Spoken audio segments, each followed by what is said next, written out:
Hello, and good afternoon. Welcome to the Eldritch Stronghold. I'm Mitchell, and today we're actually going to do spoiler season. Today was the first day for the Lost Caverns of Ixalan, so I thought we'd talk about a few of the cards. We probably won't go over all of them, but we'll start here on the left with the Bringer of the Last Gift. For 8 mana, you get a 6/6 Vampire Demon with flying. Whenever Bringer of the Last Gift enters the battlefield, if you cast it, each player sacrifices all creatures they control. Then each player returns all creature cards from their graveyards that weren't put there this way to the battlefield. So this is pretty much like a living death on a demon, and I agree with it. Middle card here is a Bone Horde Dracosaur. For 5 mana, you get a 5/5 flying first strike dinosaur dragon. At the beginning of your upkeep, exile the top 2 cards of your library. You may play them this turn. If you exiled a land card this way, you create a 3/1 red dinosaur creature token. If you exiled a non-land card this way, you create a treasure token. Recently, they've been doing this, like exile a top card. You can play them this turn. They've been doing a lot more of that. This card will slot into pretty much any of them play styles. I like this one because you can also play the card, but you also just get benefit just for exiling things. You could get 2 treasure tokens from this. You get 2 3/1 dinosaurs. We'll probably skip the scout, but it looks like merfolk's gonna get a lot more support in this set. We'll skip them. We'll skip the commons for now. We'll talk about the Throne of Grim Captain. For 2 mana, legendary artifact. You can tap it to mill 2 cards, and then craft with a dinosaur, a merfolk, a pirate, and a vampire, and 4 colorless mana. Craft is a new ability they have coming out in the set. So you can pay 4 mana, exile this artifact, and then exile the 4 cards mentioned in the ability among permanents you control and or cards in your graveyard. Return this card under its owner's control, and you can only craft as a sorcery. This thing transforms to this thing in the middle here, the Grim Captain. Sweet artwork. Love the creature type, Skeleton Spirit Pirate. He's a 7/7 with Menace, Trample, Lifelink, and Hexproof. Whenever the Grim Captain attacks, each opponent sacrifices a non-land permanent. Then you may put an exile creature card used to craft the Grim Captain onto the battlefield under your control, tapped and attacking.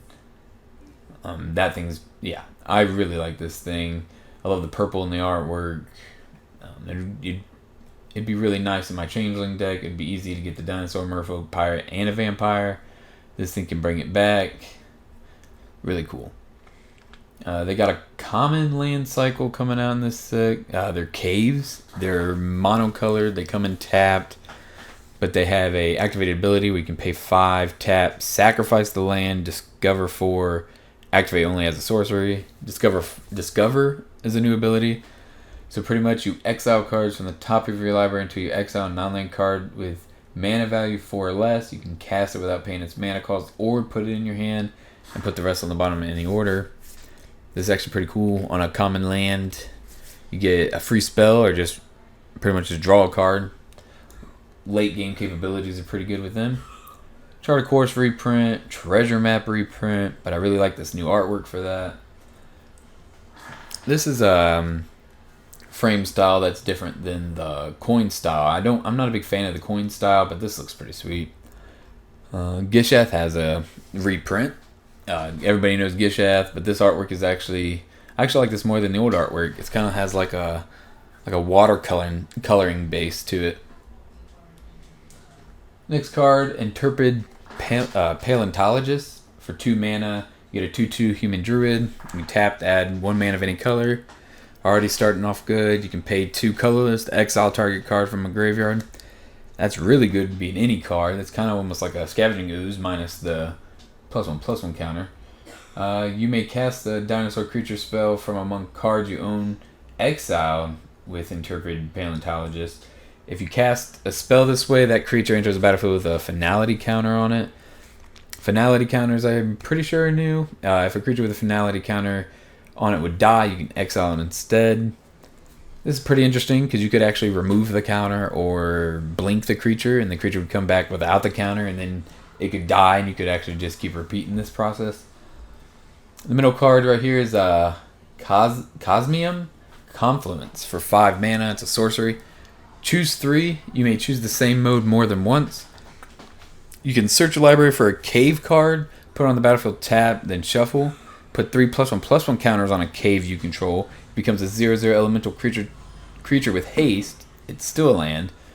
Then, or you can destroy an enchantment. So, get 3 lands, you can make 3 creatures, and destroy 3 enchantments, or any kind of combination of the 3. Yeah, so the caves would be that. Yeah, the common land cycle here. So these ones right here.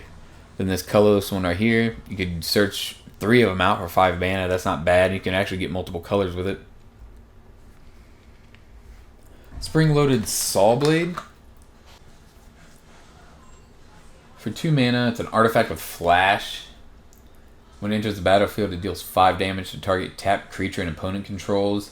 You can craft with artifact and then 3 and a white.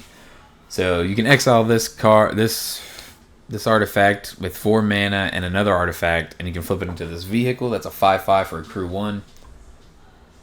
Tap 2 untapped artifacts you control. This becomes an artifact creature. Okay, so there's multiple ways to actually crew that one up. Looks like Explorer's coming back for the merfolks. Next one. This artwork is pretty sick. The Ever-Flowing Well. For 3 mana, you get a legendary artifact. When it enters the battlefield, you mill 2 cards, then draw 2 cards. Descend to 8. Descend is actually a new thing. At the beginning of your upkeep, if there are 8 or more permanent cards in your graveyard, you can transform this. That's pretty easy to transform in most commander decks for sure. Myriad Pools. It's a legendary artifact land. It taps for blue. Whenever you cast a permanent spell using mana produced by the Myriad Pools, up to one other target permanent you control becomes a copy of that spell until the end of the turn. That's a pretty nifty land. I'm glad that this the flip land cycle is coming back. I really liked it from the first Ixalan set. Souls of the Lost. 1 in a black. You get a star +1. As an additional cost to cast a spell, you can discard a card or sacrifice a permanent. Its power is equal to the number of permanent cards in your graveyard, and its toughness is equal to that number +1. So like a Termagoyf type effect, but it lets you add to the yard when you cast it. Artwork's pretty sick looking. Jadelight Spelunker. I really like that word. For 1 green and X, you get a 1/1 Merfolk Scout. When it enters the battlefield, you explore X times. When Explorer came out, the first Ixalan, I really enjoyed playing it, especially the Jadelight Ranger that came out and explored twice. So this thing being able to explore X times, I could see it getting out of hand. You can either get the +1/+1 counters from it or just get lands. You can also fill your graveyard up. I think that'll see play somewhere. We'll skip the Siren. We'll go to the Enigma Jewel. For 1 blue, you get a legendary artifact. It enters the battlefield tapped, but you can tap it for 2 colorless, but you can spend this mana only to activate abilities. You can craft with 4 more non-lands with activated abilities and 9 mana. So you can craft it into the Locust of Enlightenment. The Locust of Enlightenment has each activated ability of the card's exile of the exile cards used to craft it. You may activate each of those abilities only once each turn. Whenever you activate an ability that isn't a mana ability, you copy it. You may choose new targets for that copy. That card was kind of a mouthful. That's pretty sick though. I can see that seeing play in a lot of things. Kennen might even like to play this thing. It does suck that it's just tapped, but yeah, it's definitely a cool card. Next one is Hit the Mother Lode. For 7 mana. You discovered 10. If the discovered card's mana value is less than 10, create a number of tapped treasure tokens equal to the difference. Wow. I really enjoy that card. That looks like a fun card. Got a bunch of little Ragavan monkeys in the art. That's kind of cool. We'll skip over this dude. It looks like another dude. When you cast it, you discover 3. We'll go down to the Micro Tyrant. For 1, a black and a green, you get a star Elder Fungus with Trample. The Micro Tyrant's power and toughness are each equal to the number of creatures you control that are fungi and or saplings. At the beginning of your end step, create 1/1 black fungus creature tokens with this creature can't block, where X is the number of times you descended this turn. You descend each time a permanent card is put into your graveyard from anywhere. So you mill yourself a lot, and then at the beginning of your end step, you get fungus. That's pretty cool. I like the design of that one. Oh man, let's see if I can get this. The Uchbin back. The Great Mistake. Me trying to pronounce that was a mistake. 5 mana, 3 blue and a black. A Skeleton Horror for 6/4. Vigilance Menace has Descend 8 for 6 mana. You can return the Great Mistake from your graveyard to the battlefield with Finality counter on it. Activate only if there are 8 or more permanent cards in your graveyard and only as a sorcerer. That artwork is cool with the Skeleton Horror. I like to see what people do with him. Malcolm gets a new card. The Alluring Scoundrel. For 1 and a blue, you get a 2/1 flash flying. When Malcolm deals combat damage to a player, you put a course counter on it. Draw a card, then discard a card. If there are 4 more course counters on Malcolm, you may cast the discarded card without paying its mana cost. That thing's really sick. Looks like Growing Rights of Illimat. Got a reprint with a cool fungus art. There's a flip side of it. Almost a Guy's Cradle. Looks like a new rare cycle of lands. A Restless Prairie. Enters battlefield tapped. Taps for a green or a white. It becomes a 3/3 green and white llama creature until the end of the turn. That's pretty cool, a llama. I think this is just finishing off the tap manland cycle from the previous set, I believe. When it attacks, creature control gets +1/+1 till the end of the turn.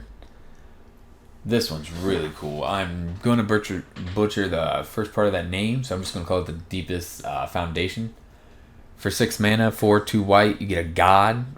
It's 6/6 Vigilance. If one or more creature tokens would be created under your control, 3 times that many of those creatures or them tokens are created instead. When this dies, you return to the battlefield tapped and transformed under its owner's control. This thing's wild. We've seen this thing coming. We've seen the damage doublers go to damage triplers. We got the mana triplers, and now we got the token tripler. This thing's nuts, and I love it. The land side of it, after it dies, it taps for a white, and you can pay 3, tap it, transform Temple of Civilization, activate only if you attack with 3 or more creatures this turn, so you can keep flipping it back to that creature. Yeah, that's pretty nice. I like that design. Vito got a new card. For 4 mana, you get a Vampire Demon. So it looks like he's a demon this time? I don't think he was a demon last time.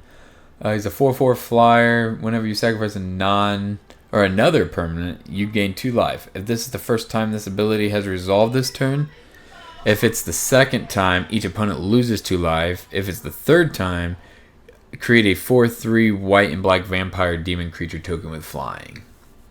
I could see people liking that. They love vampire support. Albulio? Ancestral Echo. For 3, 1 white and a blue. You get a spirit that's a 2/2 with flying, ward 2. Pay 3, exile another target creature or artifact you control, return to the battlefield under its owner's control at the beginning of the next end step. It's a blinker, like Brago. Not a bad card. Quintorius Canned. 5 mana for a 4 loyalty planeswalker. Whenever you cast a spell from exile, Quintorius deals 2 damage to each opponent and you gain 2 life. +1, create a 3/2 red and white spirit creature token. -3, discover 4, so you get a free spell off that one. -6, exile any number of target cards from your graveyard. Add 1 for each of the exile, and you may play this card. I like that ultimate. Fits right into that exile at the top synergy or strategy. Saheeli, the Sun's Brilliance. For 1 blue, 1 red, you get a 2/2 human artificer.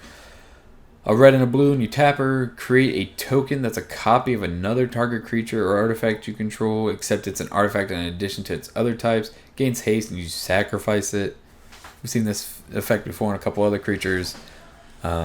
This is the human version of, or not the human, the non-planeswalker version of Saheeli. I like the little dinosaur, the little dinosaur artifact she's making. So now we're jumping to the Jurassic World cards that were spoiled today. We got 2 different command towers. We got a Life Finds a Way. For 3 mana, you get an enchantment that whenever a non-token creature with power 4 or greater enters the battlefield, under your control you populate. Really like this card. I got a Jira deck that evolves around making a bunch of rhinos, so this card would fit really nice in there. A Ravenous Tyrannosaurus. For 4 red and a green, you get a 6/6 dinosaur. Has Devour 3. Whenever Ravenous Tyrannosaurus attacks, it deals damage equal to its power to up to 1 other target creature, but excess damage is dealt to that creature's controller instead. Middle card, we have Elian Allen, Paleontologist. For 2, a green, a white, and a blue, you get a 2/5 human scientist. You tap them, exile a creature card from your graveyard, discover X, where X is the mana value of the exile card, activate only a sorcery. I actually might build something around this. I think it's kind of an interesting effect for the Bant color. You can exile a creature and then you get a free spell off that. Seems good to me. Dino DNA, 1 colorless. You get an artifact. You can pay 1, tap, exile target creature card from a graveyard, activate only as a sorcery. And you can pay 6, get a token of that creature that you exiled with it, except it's a 6/6 green dinosaur creature with trample, activate only as a sorcery. Endo Wrapper, the perfect hybrid. It's only 3 mana, 1 green or black hybrid, and a red. For a 3/1 dinosaur mutant, it has Bloodthirst X, Menace, and whenever Indoraptor, the perfect hybrid, is dealt damage, you choose an opponent at random. This deals damage equal to its power to that player unless that player sacrifices a non-token creature. Then Dr. Ian Malcolm. You get Naya and a 1 red, green, and white, and it's just Atla. It's just a universe beyond Atla. So everybody's seen her before, should know what she does. It's actually a pretty cool commander. Well, I think that's about it today. That's all the spoilers I wanted to talk about. We'll probably do more spoiler videos, especially if you guys like this one. I did kind of enjoy just sitting here and just free speaking. Just let me know how you guys enjoy the video, and I hope you guys have a wonderful day. See ya.